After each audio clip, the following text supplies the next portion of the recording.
खबरों के निष्पक्ष विश्लेषण के लिए सब्सक्राइब करें Janatantra TV and press the bell icon. Never miss any update.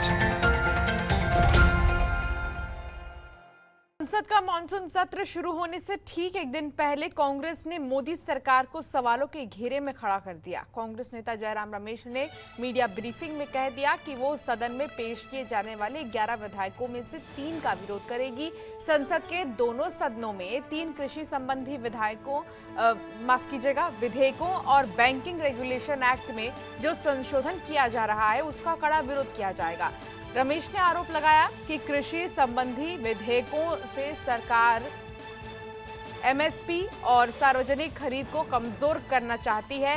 उन्होंने ये भी कहा कि कृषि संबंधी तीनों विधेयक खेती किसानी को बर्बाद करने वाले हैं। उन्होंने आरोप लगाया कि केंद्र सरकार ने इन विधेयकों को लेकर राज्य सरकारों से चर्चा तक नहीं की। इन विधेयकों को लेकर कई मुख्यमंत्रियों ने प्रधानमंत्री नरेंद्र मोदी को पत्र लिखा है। पंजाब विधानसभा में जो इसके खिलाफ प्रस्ताव तक पारित हो चुका है। जयराम रमेश ने कहा कि विपक्षी दल मॉनसून सत्र में कोरोना महामारी के दौरान हुए मिसमैनेजमेंट, देश की अर्थव्यवस्था और लद्दाख में एलएसी, चीन का आक्रामकता और मोदी सरकार से सफाई, ये सब मांगेंगे। उन्होंने कहा कि हम बेरोजगारी, गरीबी, एमएसएमई, व्यापार पर लोकसभा और राज्यसभा में चर्चा चाहते हैं।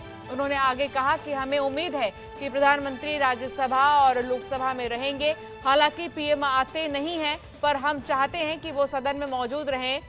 इंसॉल्वेंसी और टैक्सेशन से संबंधित 2 बिल का भी हम विरोध नहीं करेंगे, लेकिन कुछ गंभीर सवाल पूछेंगे, जैसे पीएम केयर फंड को 100% कर में छूट का प्रावधान है। हम पीएम केयर फंड के खिलाफ हैं क्योंकि इसमें कोई पारदर्शिता नहीं है।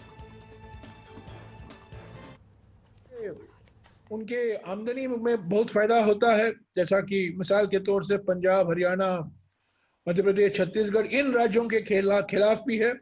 और सबसे बड़ी बात, केंद्र सरकार ने राज्य सरकारों के साथ कोई विचार विमर्श नहीं किया।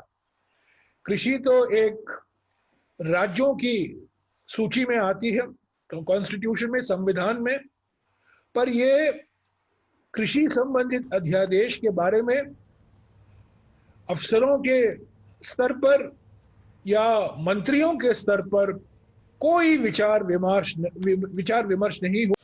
खबरों के निष्पक्ष विश्लेषण के लिए सब्सक्राइब करें Janatantra TV and press the bell icon. Never miss any update.